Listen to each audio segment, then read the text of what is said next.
নমস্কার, আমি সোমা। আমার আরও একটি নতুন ব্লগে আপনাদেরকে অনেক স্বাগত। কেমন আছেন সবাই? আশা করছি সবাই খুব ভালো আছেন, আর আমরাও ভালো আছি। আজকে মঙ্গলবার আর এখন বাজে সকাল 9টা। তো এখন থেকেই আপনাদেরকে সাথে নিয়ে আমি আমার ব্লগটা শুরু করছি। আজকের ব্লগটা একটু আলাদা, প্রতিদিনের মতন একদমই না। কোনো সংসারের কাজ আজকে আর করব না। আজকেই তো সব কাজ সেরে টেরে আর স্নান করে রেডি হয়ে গেছি। আজকে যাব নিমন্ত্রণ বাড়ি, আমার দেওরের মেয়ের মুখে ভাত আছে, তো সেখানে যাব বলেই রেডি হচ্ছি। তো আমার ভিডিওটা ফার্স্ট থেকে শেষ পর্যন্ত দেখার অনুরোধ রইল। বাড়ির সবাই যাব, শুধু হাজব্যান্ড বাদে। ও গেছে কাজে, কারণ ওর একটা কাজ আছে, আর্জেন্ট যেতেই হবে কাজে।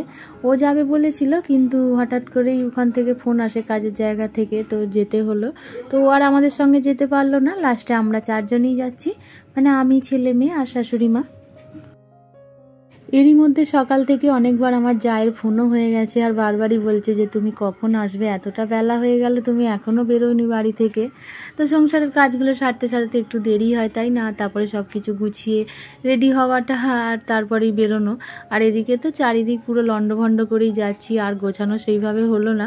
ওই সাজাটা হয়েছে, আর সাজের যত জিনিসপত্র সব যা বার করেছিলাম সব তো ঘরে পড়েই রইল। আর এই তো তারপরে রেডি হয়ে বেরিয়েও পড়েছি। আমাদের বাড়ি থেকে খুব বেশি দূরে না, আধ ঘন্টার মতন লাগে গাড়িতে, মানে টোটোতেই। তো টোটোতে করেই যাব, আর বাসেতে উঠবো না। এখন এই টোটোটা হয়ে গিয়ে না খুব সুবিধাই হয়েছে, বাসের থেকে বেশ ভালোই লাগে। আর যেহেতু একটু গরমও পড়ে গেছে, আর এই টোটোতেই যাওয়াটাই বেশি সুবিধাই মনে হয়। বেশ চারিদিক থেকে হাওয়াটাও লাগে। আর টোটোর এই সুবিধাটা হলো কি, যে ভিড়টা বেশি হয় না টোটোর মধ্যে। যেরকম বাসে ভিড় ঠেলে যেতে হয়, সেই জিনিসটা এতে হয় না, তাই এটাতেই বেশি সুবিধাই হয়। আর এই তো এই মুহূর্তে চলেও এসেছি আমার জায়ের বাড়িতে। আর এই তো যার মুখে ভাত আজকে, তাকেই কোলে নিয়ে একটু আদর করছিলাম। আর এই যে তার সঙ্গে একটু কথা বলছিলাম যে আমাকে চিনতে পারছো না তো তুমি। আসলে কোনোদিন তো দেখে না, তাই কোলে এসে একটু কান্নাকাটি করছিল প্রথমে, তারপরে আবার ঠিক হয়ে গেছিল। এসে বেশ খানিকক্ষণ বসে গল্প টল্প করার পরে তারপরে এই তো আবার টিফিনও দিয়ে দিয়েছিল আমার যা। বলে টিফিনটা তো খেয়ে নাও, তোমরা তো সকাল সকাল আর এলে না, তো বেলা করে যেমন এসছো আগে টিফিন খাও, তারপরেই না হয় দুপুরের খাবার খাবে। এইটা হলো আমার মামা শ্বশুরের বাড়ি। তো মামা শ্বশুরেরই নাতনির মুখে ভাত হচ্ছে। আর এই যে এখানে আমার ননদ আর আমার মামি শাশুড়ি মিলে হলুদ মাখাচ্ছিল। আর এদের হলুদ মাখানো হয়ে যাওয়ার পরে তারপরে আমিও একটু হলুদ মাখালাম, আর তারপরেই ওকে স্নান করানো হয়েছিল। এই ননদটা আমার এই মামি শাশুড়িরই মেয়ে হয়। তো ওই যে ননদ ধরেছে ওর ভাইজিকে, তো এখানেই সবাই মিলে ওকে ধরেছিল, আর সবাই মিলেই হলুদ মাখানো হচ্ছিল একটু একটু করে। আর তারপরে ওকে স্নান করানো হয়েছে, তারপরে একটু ফটোও তোলা হচ্ছিল ওকে নিয়ে। মুখে ভাত দেবার আগে এই হলুদ মাখিয়ে স্নান করানো, এটা একটা নিয়মের মধ্যেই পড়ে। তো সেই নিয়মটাই এখানে সারা হচ্ছে। আর এই তো স্নান করিয়ে ওকে রেডি করিয়ে, আর তারপরে ওকে আগে একটু পায়েস খাইয়েই দিচ্ছিল। এটা ওদের নিয়মের মধ্যে আছে যে প্রথমে আগে পায়েসটা খাইয়ে সবাই আশীর্বাদ করবে, আর তারপরেই পাঁচ তরকারি যা রান্না হয়েছে সেগুলো সাজিয়ে একটু মুখে ভাত দেবে। তো ওই নিয়মটা হয়ে যাবার পরে এখানে মেয়েটাকে আরও একটু ভালো করে সাজানোর জন্যই রেডি হচ্ছে। ও যা জিনিস পেয়েছে সব আংটি, তারপরে এইসব পায়ের নপুর টপুর, এইসবগুলোই একটু সুতো বাঁধা হচ্ছিল। কেন যেগুলো পেয়েছে সেগুলো তার হাতের মাপের সবগুলো হয়নি, একটু বড়ও রয়েছে। আর তাই সবাই বললো আজকের দিনটাই তো ও পড়বে, তাই যেগুলো পেয়েছে সবগুলোই সুতো বেঁধেই ওকে আজকের দিনে সাজিয়ে দাও। আর সেই সবই হচ্ছিল এখানে বসে আমার ননদ, আমি আর আমার জাতো মেয়েটাকে কোলে নিয়েই ছিল। আর তারপরে এইভাবে ওকে সাজিয়ে ফুলের মুটুক মালা পরিয়ে, আর ওর মামা এই যে পাঁচ তরকারি ভাত সব কিছু একসঙ্গে মাখিয়ে ওর মুখে একটু ভাতটা ছুঁয়ে দিয়েছিল। তবে মুখে ভাত খাওয়ানোর আগে থালার মধ্যে যেই সব জিনিস দিয়ে ওকে ধরাতে হয়, যেমন খাতা থাকে, পেন, টাকা, সোনা রূপো, মাটি, এইসব থালার মধ্যে দিয়ে ওকে ধরতে দেওয়া হয়েছে যে ও কোন জিনিসটা হাতে নেয়। তো প্রথমে আংটি মানে সোনা আর রূপোটাই হাতে তুলেছিল, আর তারপরে পেন হাতে তুলেছিল। ওই যে পেনটা এখনও হাতেই রয়েছে। আর এই সময় কিন্তু যখন মুখে ভাত খাওয়ানো হয় অনেক বাচ্চাই কেঁদে থাকে, তবে এতে একদমই কাঁদেনি। যখনই মুখে একটু করে ভাত দিচ্ছে বেশ খাবার চেষ্টা করছিল।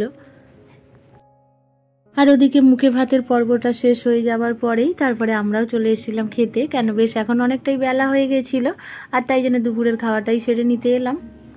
আর আজকে মেনুতে বেশ অনেক কিছুই ছিল, মাছের মাথা দিয়ে মুগের ডাল, আর আলু ঝুরঝুরি করে আলু ভাজা, তারপরে এঁচোড় চিংড়ি, আর মাছের কালিয়াও ছিল, আর তার সঙ্গে ছিল চাটনি, পাঁপড়, মিষ্টি। আর আজকের খাওয়া দাওয়াটা বেশ ভালোই হয়েছিল, কেন রান্নাটাও ভালো হলে খাওয়াটাও ভালো হয়, তাই না?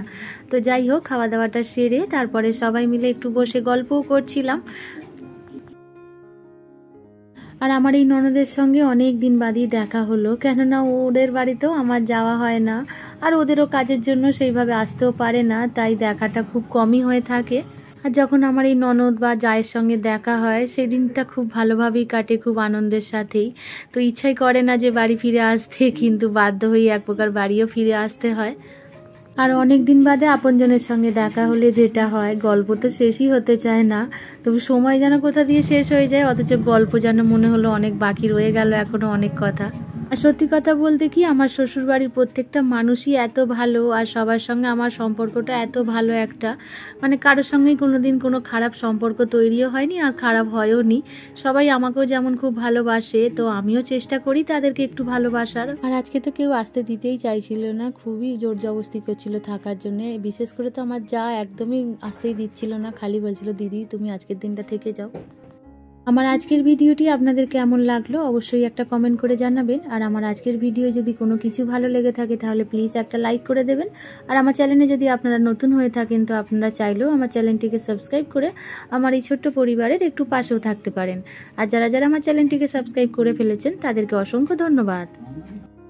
আর এখন কিন্তু অনেকটাই সময় পরে সন্ধেও হয়ে আসছে, তো বাড়ি তো ফিরে আসতেই হবে। আর এই বাড়ি ফিরে আসার আগে মেয়েটাকেই কোলে নিয়ে একটু আদর করছিলাম, আর তারপরেই সবাই মিলে একটু ফটো তোলা হচ্ছিল আমার যা আর ননদের সাথেই। বললো দিদি যখন চলেই যাবে তাহলে চলো দুটো ফটো তুলি আমরা সবাই মিলেই, আর এইসবই হচ্ছিল। আর তারপরেই আমরা বাড়ি ফিরে এসেছিলাম। আর বাড়িতে এসে আগে একটু ফ্রেশ হলাম, ও যেন কত শান্তি পেলাম। সারাটা দিন এই কাপড় চাটনি পরে থাকা যেন একটা অস্বস্তিকর, আর তাড়াতাড়ি করে এসে আগে এইসব খুলতে যেন মনে হলো শরীরের অনেকটা শান্তি মিলল।